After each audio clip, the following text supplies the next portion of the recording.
Welcome to today's webinar entitled Implementing a Facility Management Plan. My name is Billy Zadek, Manager of Special Programs for APA. Just a couple of housekeeping items before we get started. The webinar recording will be posted to the APA website later this afternoon. Please visit the APA website for archived webinars that are available to everyone for continuing education credit recognized by local, state, and federal professional entities. Professional continuing education and AIA-CLU certificates are being offered for today's program. If you are an AIA professional, please send an email to me at Billy, B-I-L-L-I-E, @APA.org, along with your AIA membership number if you've not done so in the past.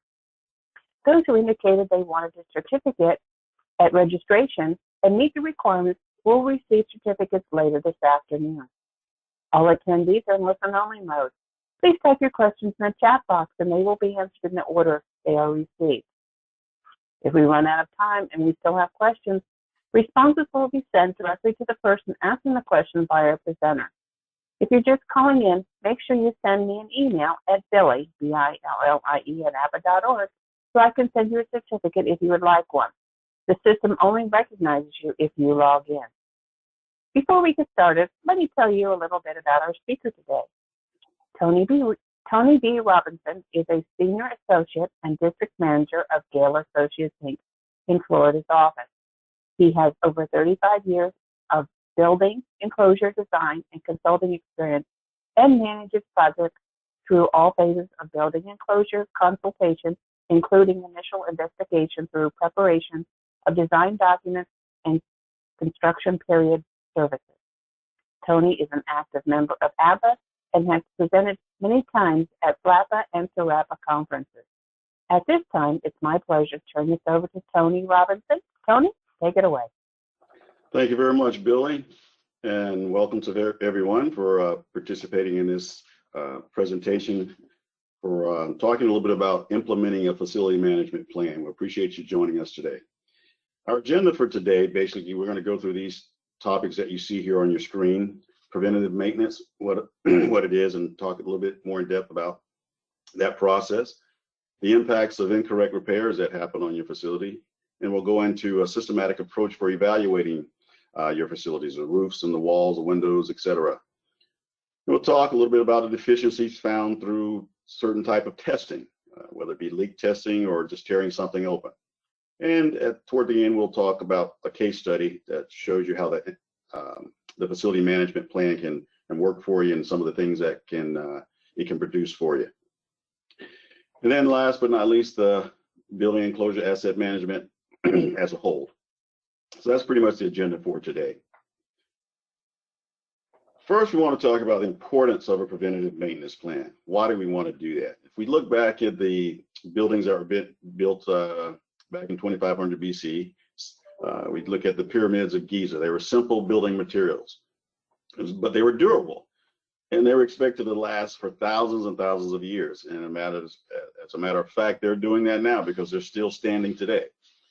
And then we move forward to the 20th century type buildings that were being constructed. Those were simple building materials as well. They had limited layers, and they had a really, really trained workforce. Those of you who remember the time when they were master carpenters, master electricians, and you had these apprentices going through these series of education and learning to become those master craftsmen. So they had a very, very good trained workforce. And those buildings were intended to last over 100 years, life expectancy. And those buildings, a lot of those buildings are still standing today as well. On a lot of these college campuses, you have a lot of historic buildings that were built during that time. They're still standing. Then we move to the 21st century building envelope. Now these buildings are a lot more complex. You have a lot more complex geometric shapes, materials. You have a varied workforce. You don't have that super trained, skilled workforce that you used to have. So you have a lot of different, a lot more individuals working on a building. And they're intended to last 50 to 75 years in their life expectancy. So you can see the progression that's happened throughout the centuries and the years of how buildings have evolved. So then why perform, the question is, why perform a building maintenance plan? Why do it? Well, you want to maintain the integrity of your enclosure. You want to extend the life of your enclosure, whether it's the roof, the walls, the windows, whatever it is. You want to make sure that building, you get all of that life expectancy out of that facility. You want to be able to reduce the frequency of repair or replacement costs. If when you perform a maintenance plan, it helps you do that, reduce the overall cost, and maintain the occupant comfort. I know many of you that may be in charge of facilities, occupants will let you know if it's too hot, if it's too cold, if it's leaking inside, or whatever the case may be. But you want to maintain that occupant comfort and the use. If you have some issues going on in your building enclosure, it might shut down an office space or even a floor, I've seen in some cases. So you want to make sure you maintain that so you don't have these issues that crop up. And last but not least on this, it helps you keep track of your warranties that might be in place for certain components on your building enclosure. So those are some areas where you want to why you should perform that maintenance plan. So let's look a little bit then about some of the issues that you might see when you don't maintain it.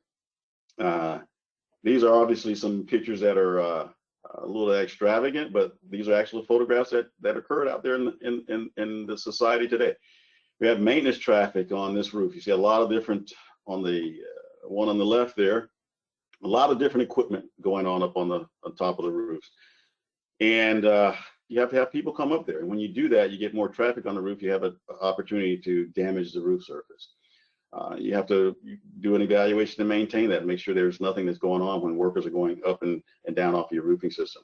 Lack of maintenance shown on this center photograph, showing a lot of foliage starting to happen, grow on there. And this is not our typical vegetated roof. This is actually just algae and growth from lack of maintenance. And most of the time I use the term the roof's out of sight, out of mind, and that's typically the case. It's not something that everybody loves to be a part of or love to see on the building. So it's kind of out of sight, out of mind, but you have to make sure that you really pay attention to that as a facility owner.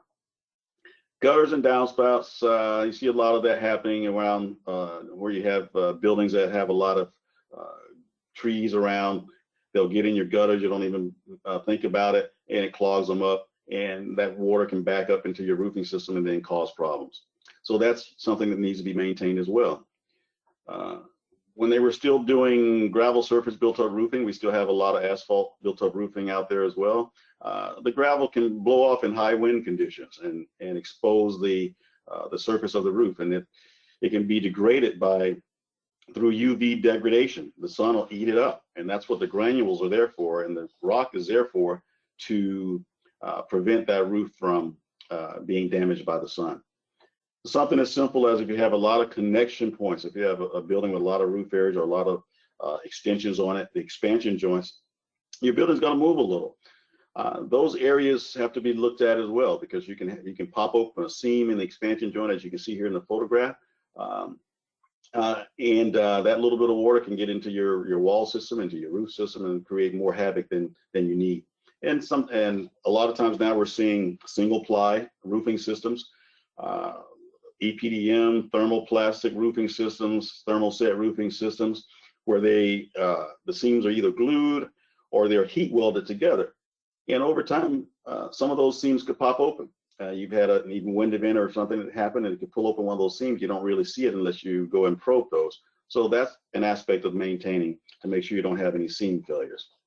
Again, roof neglect is probably one of the largest things as far as facility maintenance and maintaining your facilities. They sit there, like I said before, out of sight, out of mind. The UV degradation can happen based off of the heat load. And in some regions, you have the snow and the ice that occurs, so you have that freeze-thaw effect as well.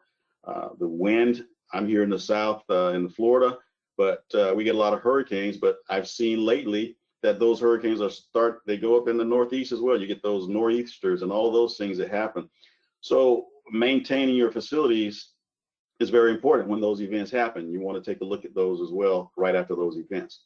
When any equipment is put up on the roof, we'll show you some photographs and talk a little about that when new equipment gets installed.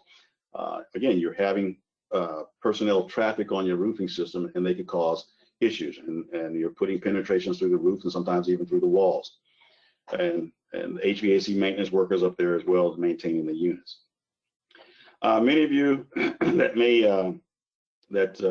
work and maintain these facilities, a lot of I hear a lot when she says, "Oh, our in-house maintenance staff can take care of our roofs or our envelope, etc." And that may be true, but what you have to keep in mind is sometimes repairs don't work very well. That if you have the wrong materials, it can void your warranty on your roofing or on other components.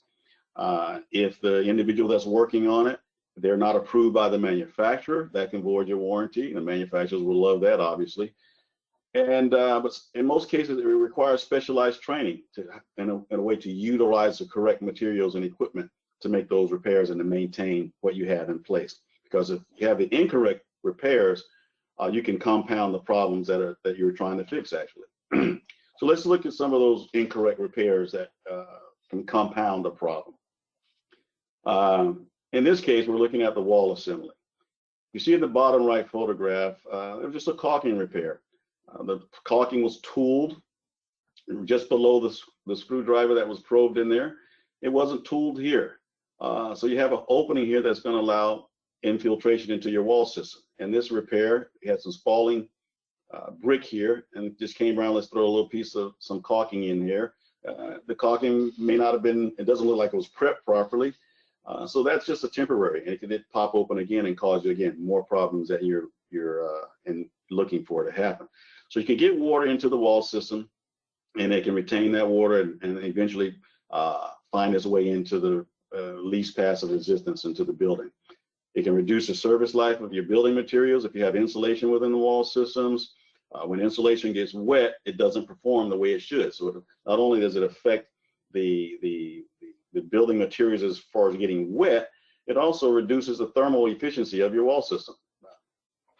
So you can get increased deterioration of the substrates and the structure, like we talked about, voiding the warranties. And doing those incorrect repairs not only cost you money at that time, it can cost you more money and time down the road. So again, some repairs may not work, but it may just compound the problem. Here are a few other questionable repairs that were actually out there in the field. You see the brick repair on the veneer. It doesn't even match the pattern that's in place. It's just say, hey, we have some extra brick here, doesn't even match it. We're going to throw it in there and we'll fix that, and that'll solve the problem.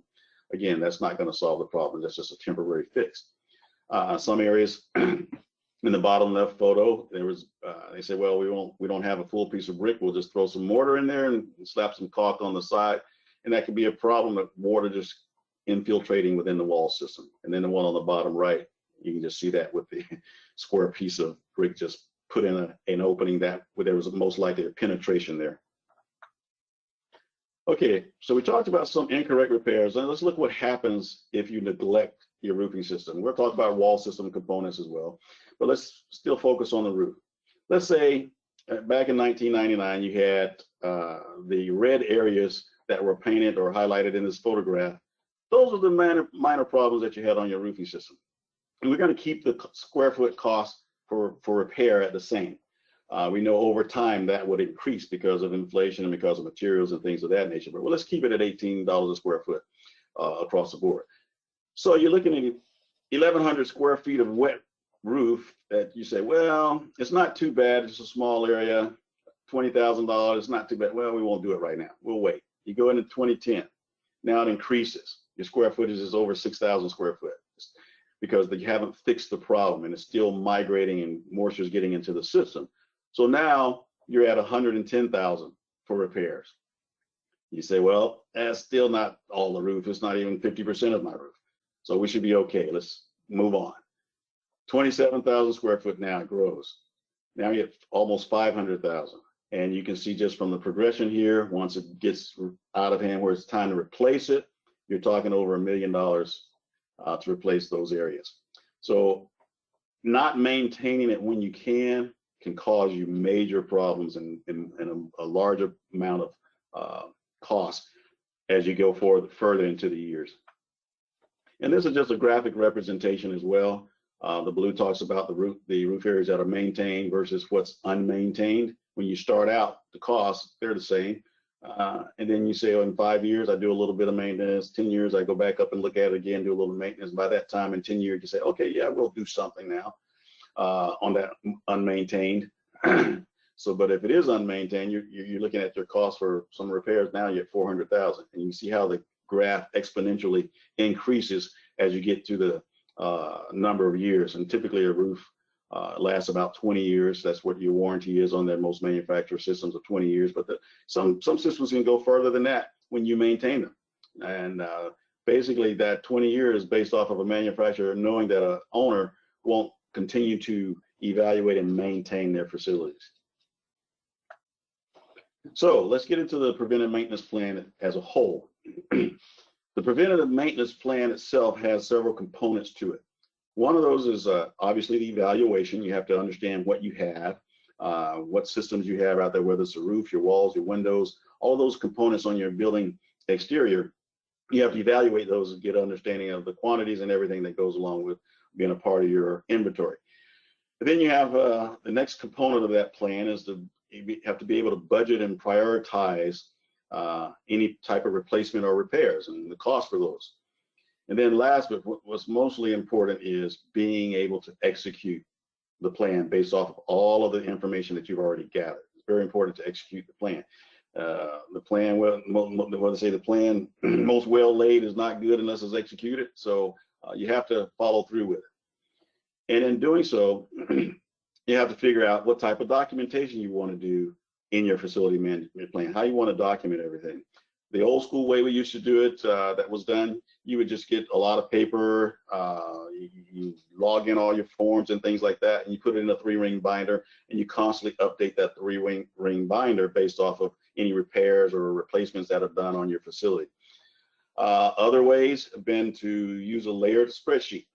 Get into the electronic age and just use an Excel type spreadsheet with all your information input in there, and you just keep track of it that way, and you can share that information with other maintenance personnel and staff.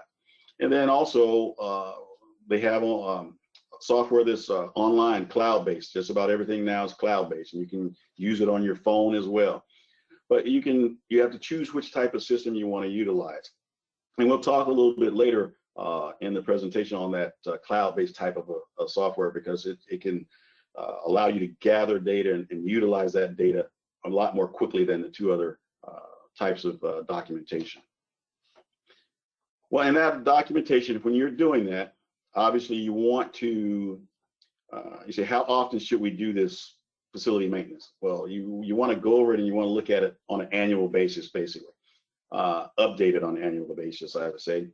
That will allow you to review any work that was done in the past, any repair records. You can input that data into your file, however you filed your system or what system you're using. You can input that data, and it can be updated.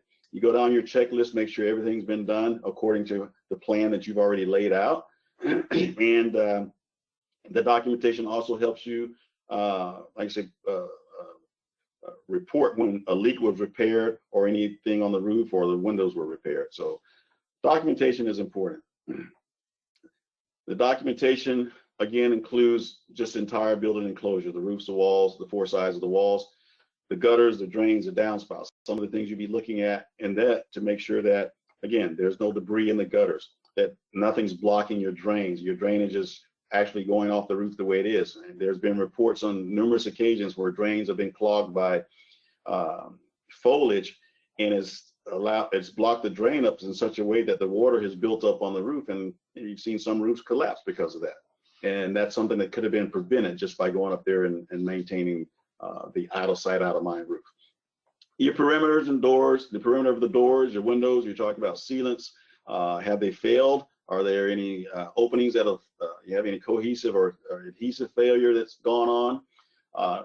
Walking surfaces. You say, well, what walking surfaces have to do with my building enclosure and maintaining my facility? Well, if you have walking surfaces, sidewalks along your buildings, and you have cracks or in your brick veneer or your stone or whatever the case may be on that surface, if you have cracks, and there could be spalling that could be happening. And if you have pedestrians walking along the building and you have a multi-story facility there, a nice little chunk of debris could be a very a big problem. It could be a safety hazard. So that's why we talk about the walking and the driving surfaces. Building control and expansion joints and the copings and the flashing, all of those we talked about a little bit, but just making sure all of that information gets put into the plan and is maintained. Now I want to talk briefly here about the process, what we call a systematic process or a systematic approach to evaluating your facilities. One of the first things, obviously, you have to perform a field evaluation. You have to get out there and look at things that we talked about earlier. In that systematic approach to evaluating, you want to coordinate your field work first. You don't want to go just blind. You want to define the scope of the evaluation that you're going to do. Is it going to be roofs? Is it just going to be my wall systems? Is it going to be just my plaza decks? Coordinate the field work based on the scope that you've defined. And then you have to identify those work areas that you're going to be working in. Is it going to require any other parameters for you to work in those areas? Will it require a lift for access? Will it require security access? You have to identify those work areas and make sure you have that accounted for. Then you want to organize any information that you might have received from previous maintenance reports or any documentation that you might have on file. You want to review that as well, so you can kind of go out with a little bit of knowledge of what's been done in the past. And then if you have to do any testing, you might want to do leak testing or any air infiltration testing or infrared testing. You want to think about that at this time as well. So once you coordinate all that field work that you might have to do, then you say, okay, now it's time to go out and perform these inspections.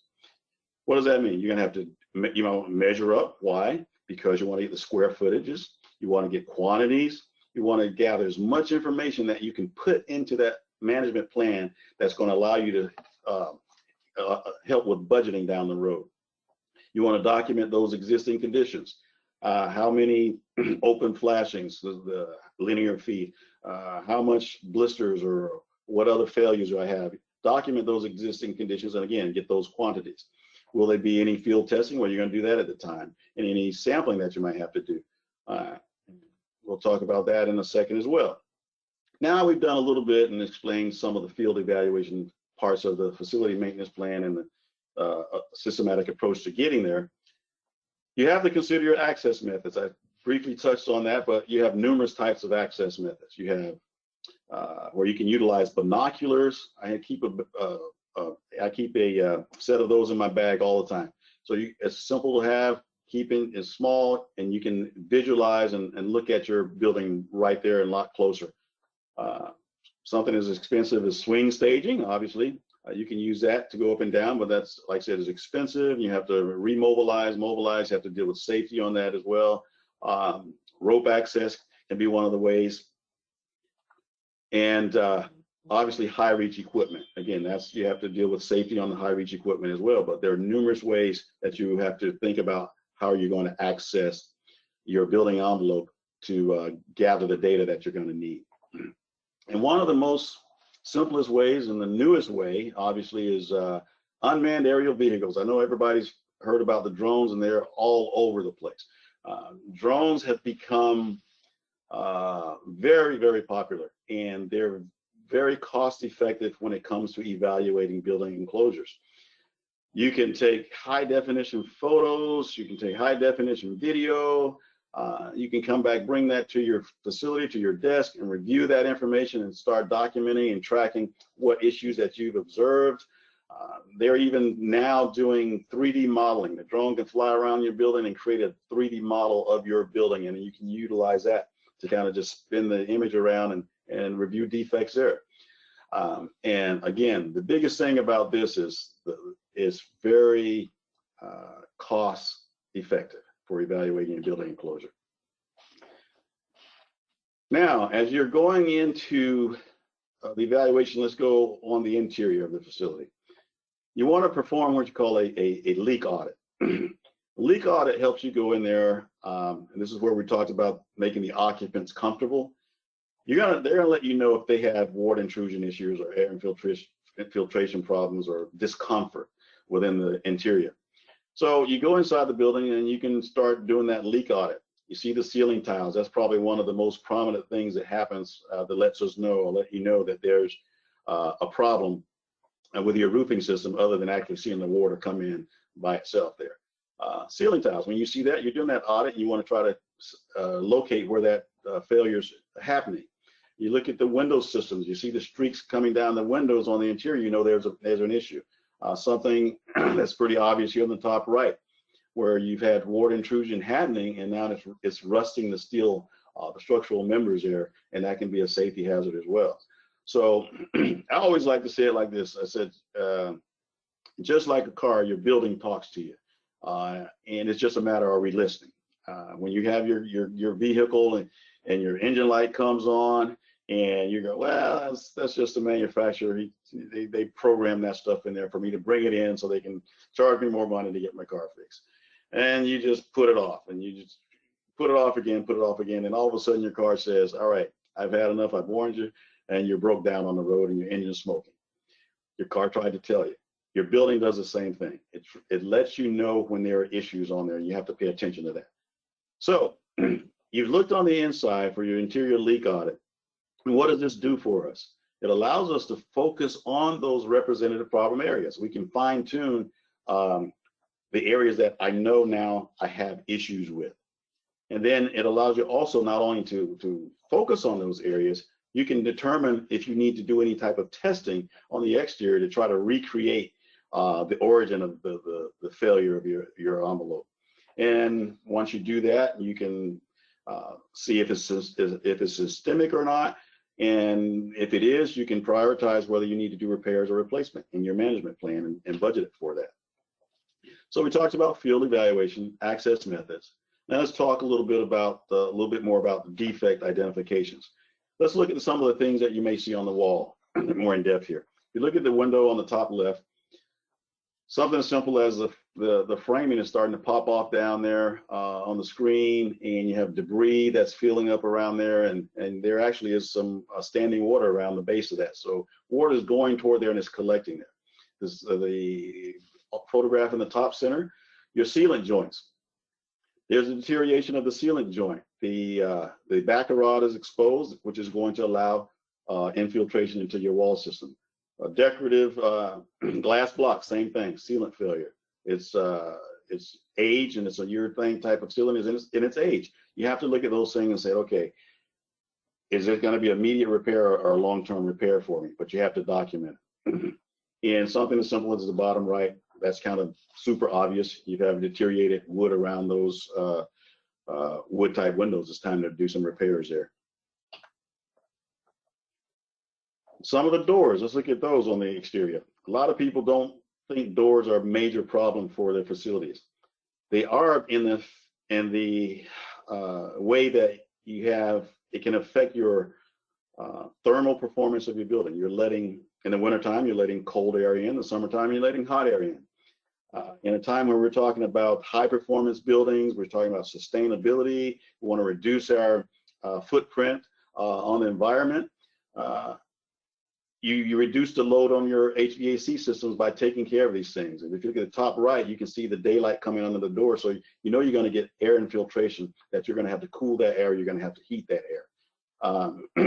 The gaskets around the door, that's important as well. So these are some defects that happen that you want to look for on the door systems. Now let's look at some of the masonry defects that you might see. In this particular case, this was just an anomaly. There was an impact damage on the top left there of the brick veneer, but that needs to be addressed. There's some settlement in the center or some cracking. If you see that on your brick veneer, again, you're allowing moisture to get behind that wall, into that wall cavity, and you might be introducing too much that's allowed to weep out and can be damaging or getting into the interior.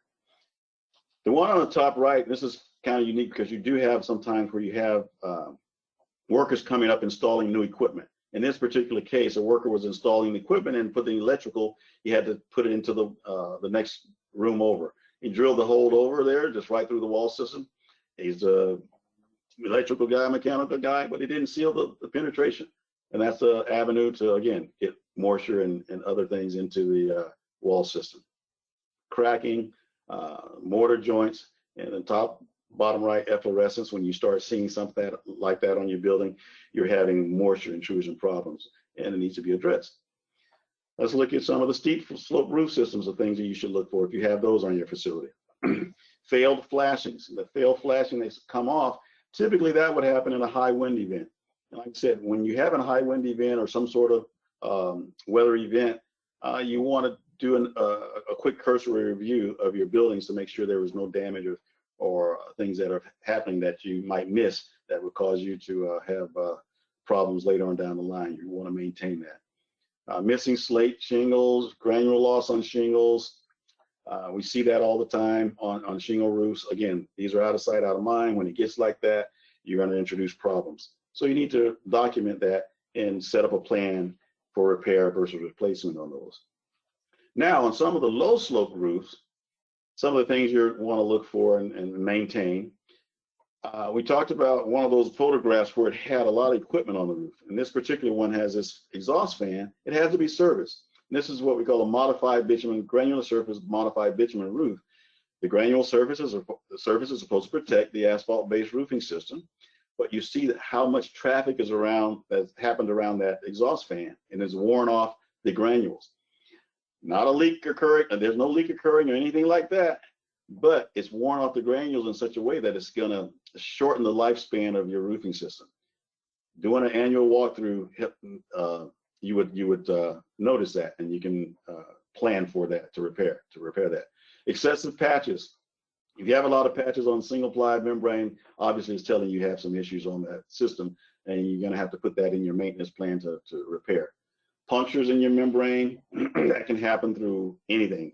Windborne debris can do that, and that's why, again, I said over and over again, it's so important after a storm event or a weather event, especially if you have single ply roofing systems, to take a look at those. Here's a case where the vegetative growth is around a roof drain. It's clogged up. That can build up water, but fortunately there's an overflow drain there. It's clogging up the primary, but the water is going to go through the emergency overflow. And blisters. Manufacturers will tell you, well, blisters, my warranty won't be voided by my blisters. Well, it's because, well, there's no water infiltration, the membrane is still intact, so my warranty is still intact. You don't have to do anything. The picture on the left that says blisters was taken in a highlight condition.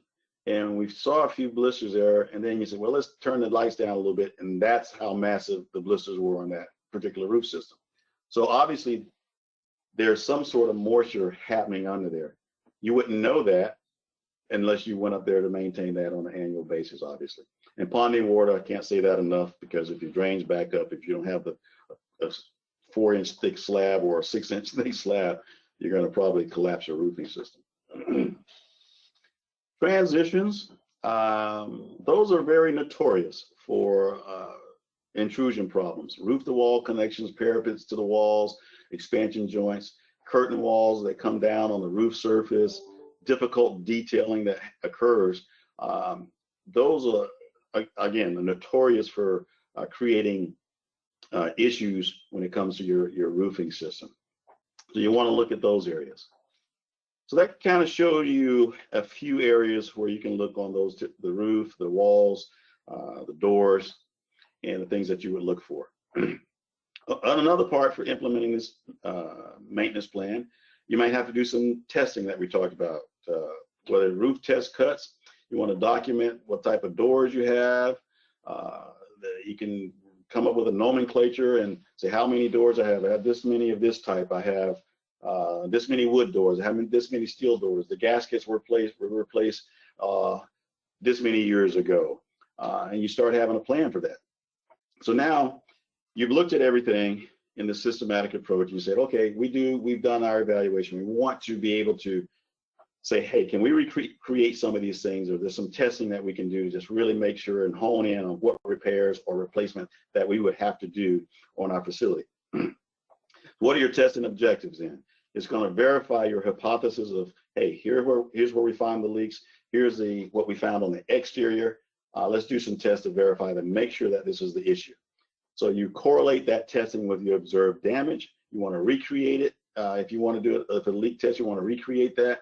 And if you have to cut something open, it allows you to hone in on that and cut it open. So those are all of the objectives that you want to try to achieve when you're doing some testing. What are the types of testing that are out there? You have non-destructive, you have destructive, and you have laboratory testing. What are the types of non-destructive? Infrared, many of you have seen that, infrared thermography, nuclear analysis, electronic field vector mapping. That's typically done on green roofs.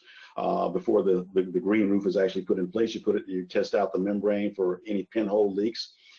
Air leakage through your windows, you might want to test for that.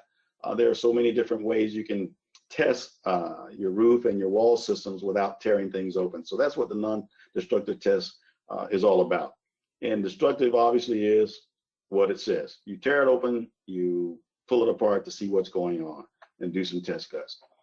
Here's some examples of those non-destructive. We said the infrared. And the infrared, keep in mind, does not measure moisture. It measures the differential heat in a system. And so it measures heat. And what happens on a roof, basically, if there's a water intrusion on your roof, the roofing system or the insulation is going to hold that water long, and it's going to hold that heat. So when you take that infrared thermal image, it's going to show up a lot stronger than it would. And that's why we say we think we have moisture there, because it's holding that heat longer. And in your wall system, you can see in the bright areas around the perimeter, that image was taken in the wintertime, and you can see how you have leaking heat coming out of portions of the building. So it kind of gives you that indication that you have some issues going on. And there's the electronic field vector mapping. And nowadays, they're also on high performance buildings, they're doing air leakage and air infiltration testing, which some of you might know it by the term blower door testing. And it's becoming very popular in higher education facilities, especially on new construction. And it helps you know how your building is going to perform. Ride-on tube testing helps you determine the porosity of your mortar and the porosity of your brick, how much more water is absorbing into your cavity wall. And then if you have some cracks going on, you can put a crack gauge monitor on there just to measure it over time and see if it's growing. Chain drag, there's capacitance meters that deal with same as determining the moisture content on the substrate, sounding with a hammer, and there's even some software that's available, hydrothermal modeling, and that's a software that allows you to take your wall system and put in all of the components of your wall system, put it into the software, and find out where if there's going to be condensation happening in your wall system anywhere throughout the course of a year, throughout those weather cycles. So there's many tools that are out there that can be utilized to help you with the maintenance plan. Destructive testing, like I said, take it apart, cut it open, see what's going on, and try to figure it out, and then resolve the problem. More field testing, leak testing. We talked about pulling your sealant joints and making sure that the sealant is adhered right and you're not having any problems. And on new construction adhesion, when you're putting an air barrier on, you want to make sure that it's adhered properly. And last on the testing, there's laboratory testing. Numerous ones listed here. Gravimetric analysis is where you have basically a sample that's wet, and you put it in the oven and it dries out. When it's wet, you weigh it. When it dries out, you weigh it again, and it kind of lets you know how much moisture was in there based off of a scale that you use. Asbestos, type testing, lead and hazardous materials. You could have on historic facilities, you want to test those if you're going to be doing repairs or replacements. Hazardous material, like I said, was some materials in the historic buildings have asbestos. You want to sample that, PCBs. All of those on those historic buildings that you have to account for in your plan. Repair considerations then. When you're doing your repairs, you have to consider obviously what environment you're in. Are you in an area that's prone to high wind? What's the thermal constraints you want on your roofing system? What's the drainage capacities for your roof system? Gravity loads, snow loads, any vapor drive that you might have to deal with, and then accessibility and egress issues on the exterior. All of those have to be considered. Then you go in with those repair considerations. You've gone through, you've done all the evaluation, you've looked at everything, you've documented everything. You have all of this data now that you've compiled. What's next? Well, we have to determine what are our repair considerations. To do this work, are we going to have to phase it? or do we have to do a long-term approach, a short-term approach in this plan? Are there things that we can do that are within the first year that we're going to list as immediate? Are you going to list them in a 2 to 4 year short-term span? Start sorting those items out within that plan from immediate to long-term. Now you have a handle on what needs to be done to maintain your facility when you start putting that data together. Then you're able to develop now the specific condition report with the facility maintenance plan. That plan is going to include building plans because you've done your measurements. It's going to include photographs because you've done that when you did the evaluation. It's going to also include any type of recommendations for making those repairs or replacement. And most importantly, now you begin to have the budget information that you're going to need to get the funding for doing implementing your plan. So let's talk about prioritizing that plan. The facility maintenance plan, and this one's kind of geared toward that electronic or a spreadsheet that you could build. What you want to include, obviously, is the building name, the year that it was built, the square footage of the roof, the age of the facility, the type of components on the envelope, was there any hazardous materials there? All of that can be input into that spreadsheet, and you start tracking this now, putting that data in. And also, like I said before, you want to make sure is it an immediate, short-term, long-term, near-term type of a repair or replacement that you're going to need. And then you start attaching some budgetary costs to those, and you're developing that plan. Here's a little sample matrix. It's kind of small on the screen, but it kind of gives you an idea of the cost breakdown.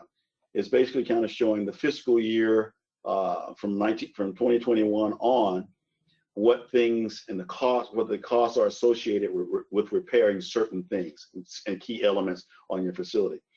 So you can see in certain year number 2, year number 3, you'll have a cost of what that repair or replacement should be, all the way through maybe a 5 or even a 10-year plan. You're able to budget much better that way. Here's another matrix that's shown on here with the cost breakdown as well. It shows the recommended repair, replacement, whether it's immediate or long-term. And can you imagine just taking that to the finance department or whoever does the budgeting and allocating the funds and say, here's my plan for my facility for the next 5 or 10 years, depending on how you've done that maintenance plan.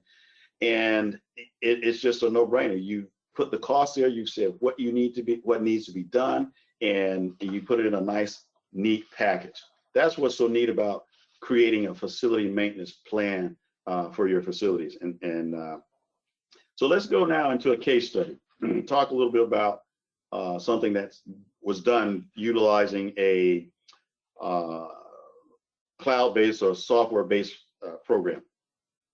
This particular facility, this owner had multiple facilities. It's a school district actually, and they had 17 schools there within the district. And obviously each school has multiple buildings, very similar to what many of you have. You have multiple buildings on your campuses. So you want to keep track of those. And so that's what this town went in and utilized a plan. So what they did, once they did all the evaluation and all that was done, they looked at the immediate short-term recommended repairs. And this particular repair, you say the cracks on the CMU. It's a little special CMU, but within that CMU column was a steel column. That was an actual structure. So that this cladding was cracked and it was allowing moisture and water to get into the steel columns. And they noticed that the steel columns were starting to have some rust and things happening on it. And even on the top of the column, there were issues with water getting in. So that was a quick short-term repair that was recommended. They fixed the joints and put a cap over the top, and now it alleviated the issues with the water coming in. And there was some cracked glazing, cracked sealant around some of the glazing in the window systems as well. Now here's one of the long-term recommended repairs. We say long-term because it wasn't really causing any issues within the facility. You had some failed sealant joints, but a little bit of cracking, but it wasn't allowing moisture into the facility. So they put that on the list as a long-term goal for repairing. So we looked at a short-term, we looked at a long-term. Here's some more short-term. There was cracking here on this brick veneer. The door gaskets there in the blue image there, the doors weren't closing, what was allowing the more air in. A simple fix, they can fix that quickly. And if you look at the photograph of the door, there was a problem with the grade was going toward the door. And so water was, when it would rain, water would go toward the door. You can see the air under the door and the water would just go under there into the building. So that was an immediate fix that needed to happen. So that was a short-term recommendation. They end up putting a trench drain there to catch the water before we get in there, put new weather stripping around, and they solved the problem. Another long-term repair, this is very similar to what we just talked about before. Looks like that might be a duplicate, but again, water was not getting into the wall system, so it can perform those repairs down the road. Short-term repairs again here. There were some doors that needed to be replaced. Quickly they did that and solved some issues of air infiltration and water infiltration. But all of that was documented in the plan and easily budgeted for.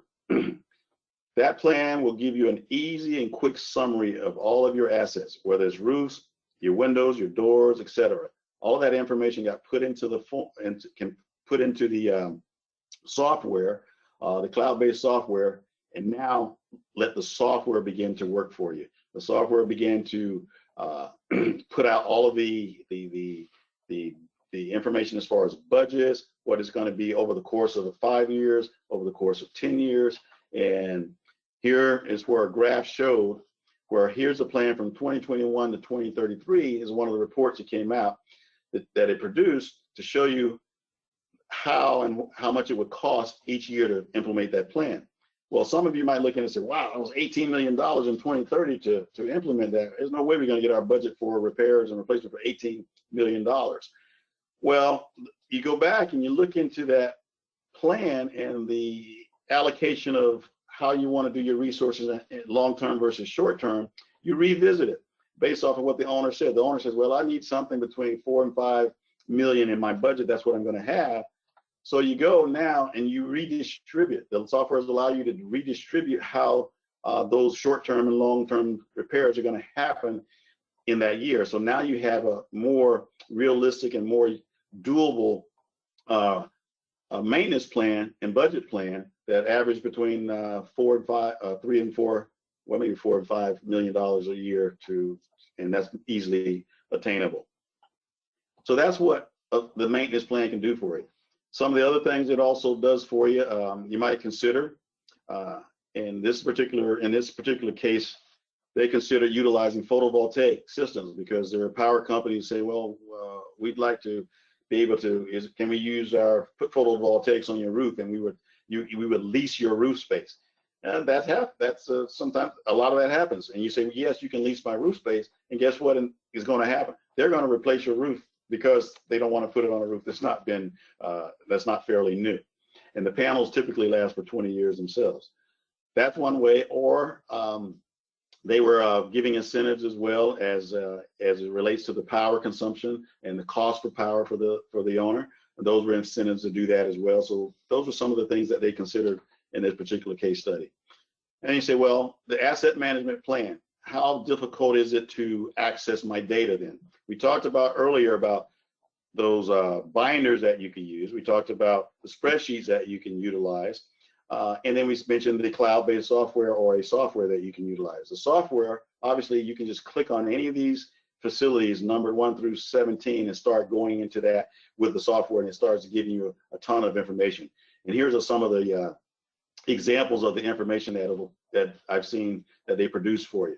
Here's your 5-year projected costs. It'll produce that for you.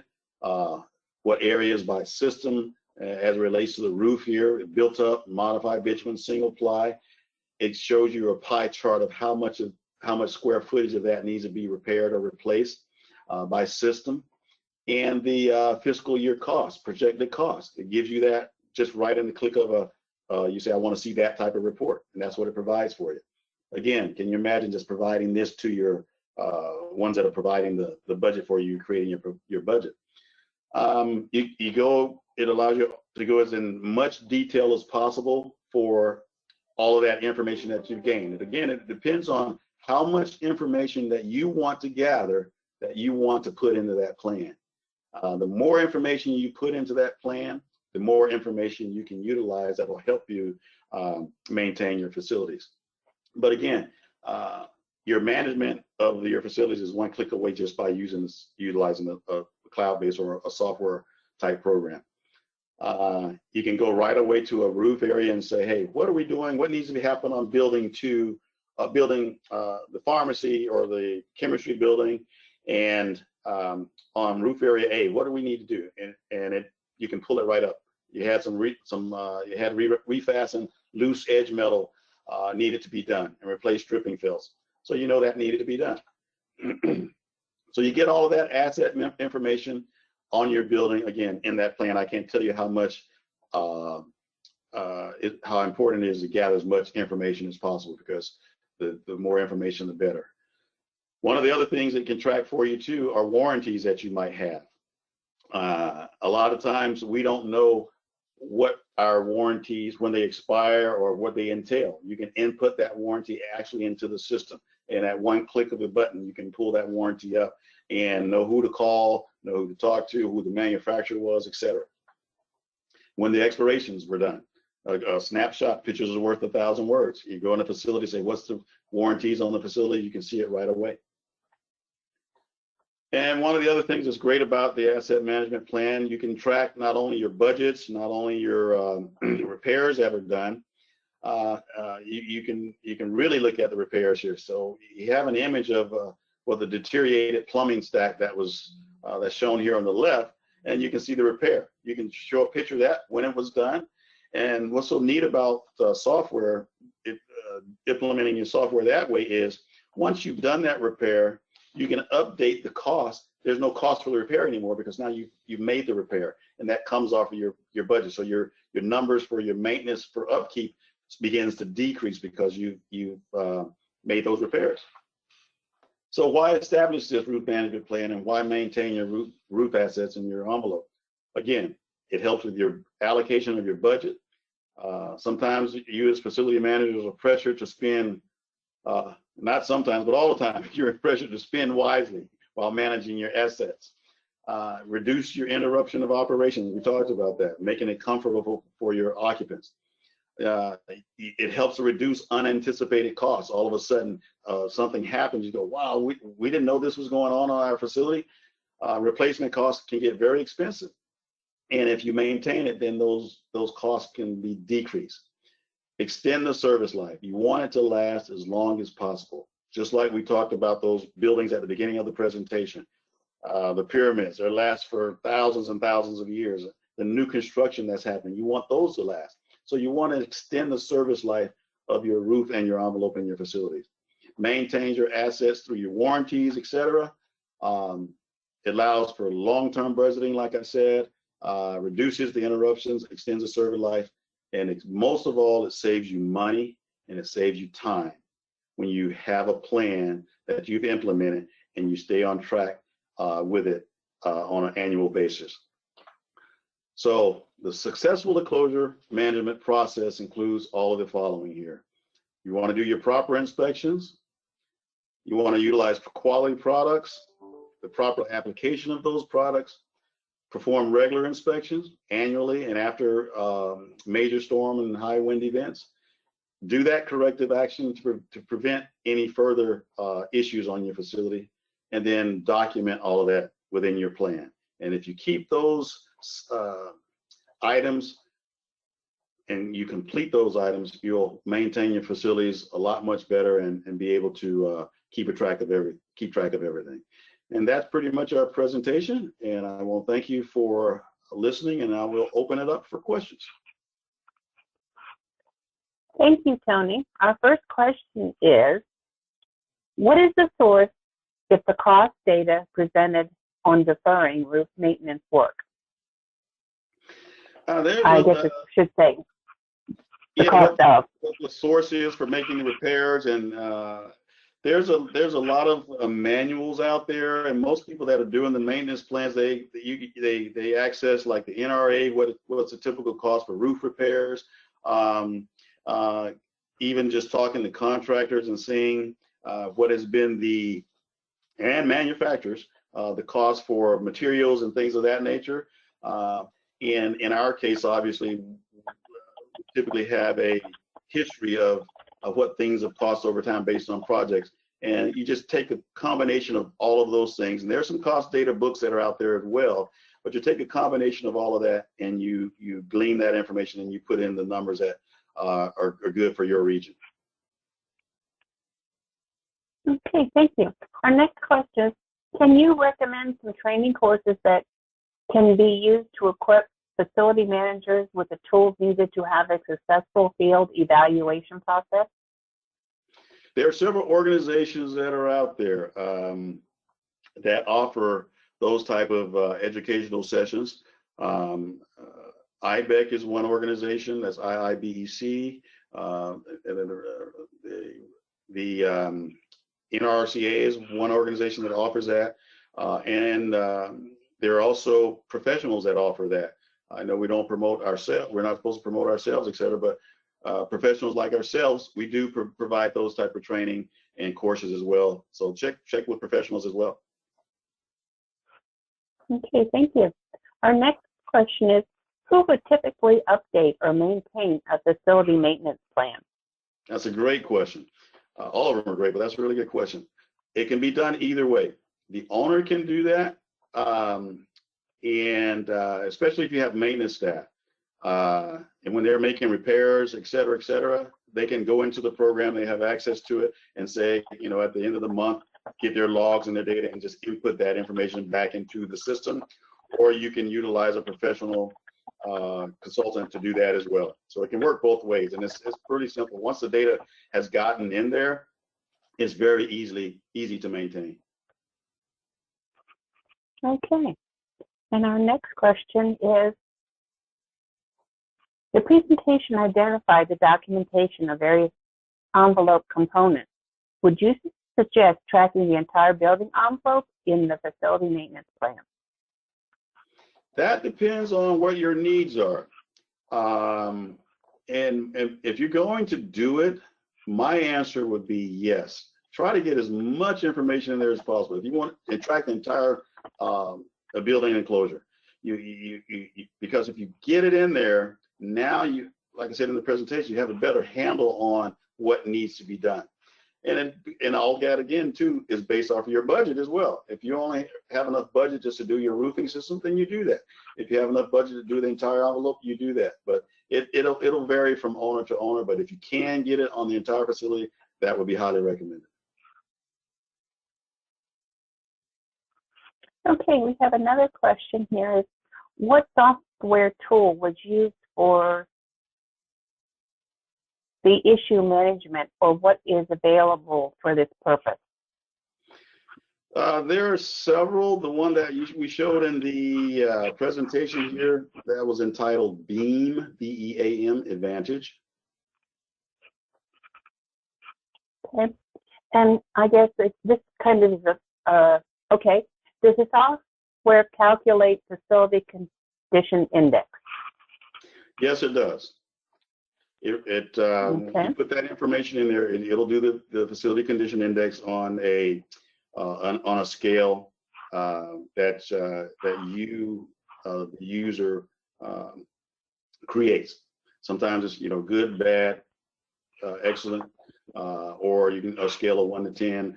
You can put that scale in of how you want to track the assessment, and then it'll keep going based off of what you then put into the repairs you've made. Okay, and we have time for one last question. Can you recommend some software programs to track FMP? Like I said, the one that you saw on the screen is basically the one that I've had the most experience with is the Beam Advantage. But I've seen some others. I've seen Roof Pro, that's just for roofing. I've seen a few others, but the easiest way is to type in on the internet for roof management plans or facility maintenance plans, and there's several softwares that are out there that'll pop up. Okay, well, thank you. Tony, we're at the end of our time here today, so I'd like to thank you for a great presentation. As always, Gail is a great partner with APA. And to our attendees, thank you so much for taking time out of your busy schedule to be with us today. As always, until next time, be safe, stay healthy, and be kind to one another. Thank you so much, and have a great day. Thank you very much.